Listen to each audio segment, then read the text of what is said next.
நான் கூட நித்தம் அந்த ஆசீர்வாதம் வர மனசில் நிற்கணுங்கிறதுக்காக தான் நான் பண்ணுவேன். என்னுடைய கொள்கை அதுதான். அது மனசில் கடைசி வரைக்கும் நிற்கணும். அது என்னத்துக்குலாம் நம்ம சொல்ல முடியாது. இல்லை அதுக்கே உங்களுக்கு அவ்வளோ ஒரு திருப்தி கிடைக்குதுங்கிறீங்க இல்லையா? எங்கள் பக்தர்கள் என்னடான்னா நானும் 5 வருஷமாக பாட்டாக தான் பாடி பார்க்கேன், இன்னும் திருப்தி அடைஞ்ச பாடு இல்லையேன்னு யோசிக்கிறேன்.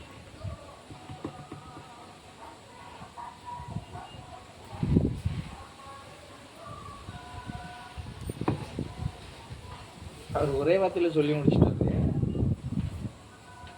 புரியுதா? ஆனால் அவர் இருக்கிற இடத்துல நீங்கள் இருக்கீங்களா அப்படின்னா இல்லைன்னு தான் சொல்லுங்க.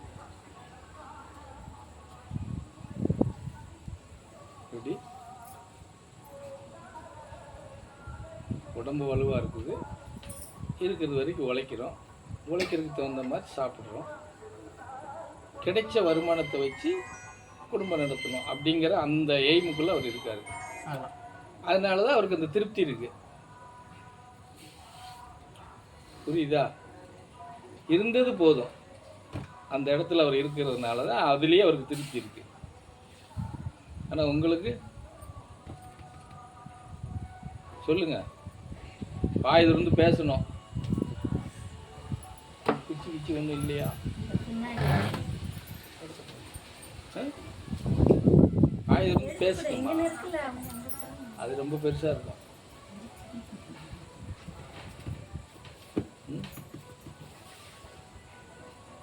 சொல்லுங்க சாமியா, உங்களுக்கு திருப்தி இருக்கா?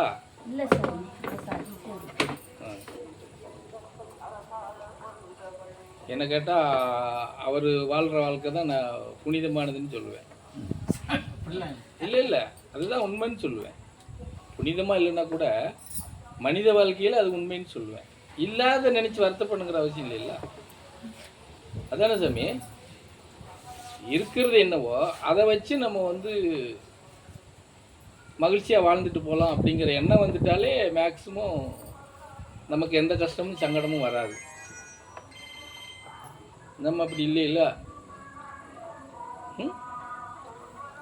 நாங்கள் கூட அதை தான் சொல்கிறோம், அப்படி தான் இருந்து பழகுங்கன்னு சொல்கிறோம். நான் சாமியா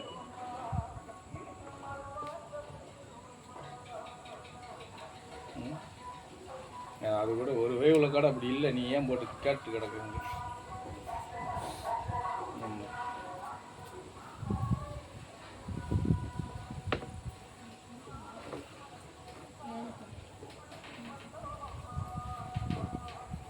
இன்னும் ஒருத்தர் ஒன்றும் பாதிச்சு சொல்ல மாட்டேங்கியா?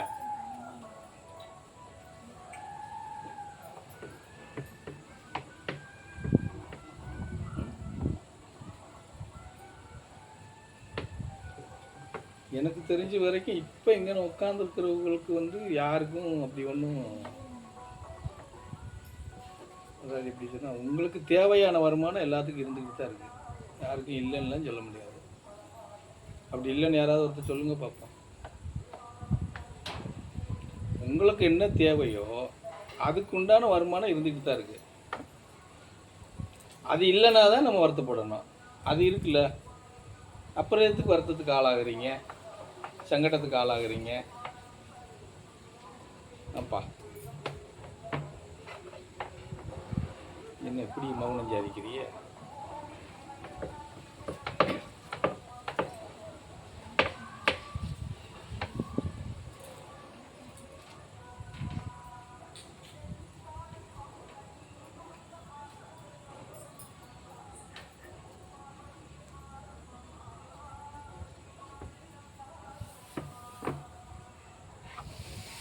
இல்லை இல்லைன்னா சொல்லுங்க.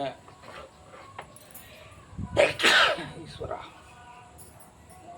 ஆப்பா,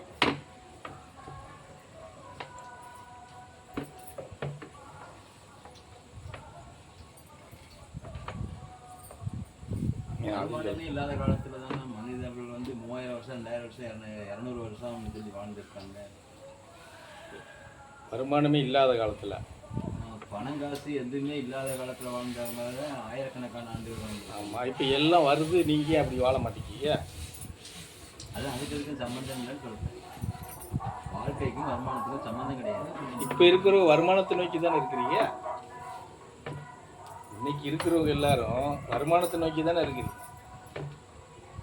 சரி, வருமானம் தேவைதான். அன்னைக்கு இருந்த காலங்கள் வந்து பண்ட மாற்றம், புரிஞ்சிருக்குங்களா?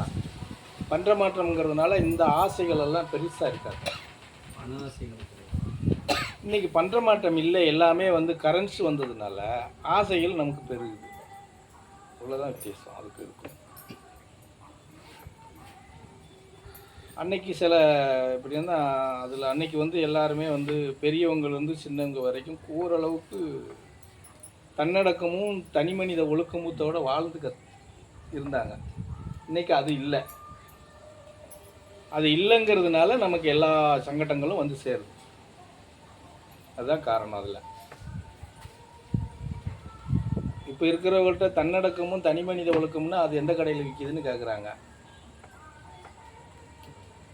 அது கடையிலையா வாங்கிட்டு வர முடியும்? சொல்லுங்க பார்ப்போம். கடையில் எங்கேயாவது விற்கிதா சாமி?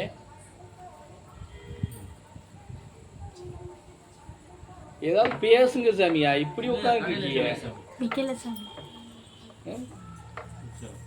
இது ஒவ்வொரு மனிதனுக்கும் சம்மந்தப்பட்ட விஷயம். தனி மனித ஒழுக்கங்கிறது ஒவ்வொரு மனிதனுக்கும் தனிப்பட்ட விஷயம். அவங்கவுங்க தான் அதை உருவாக்கிக்கிறணும் இல்லையா?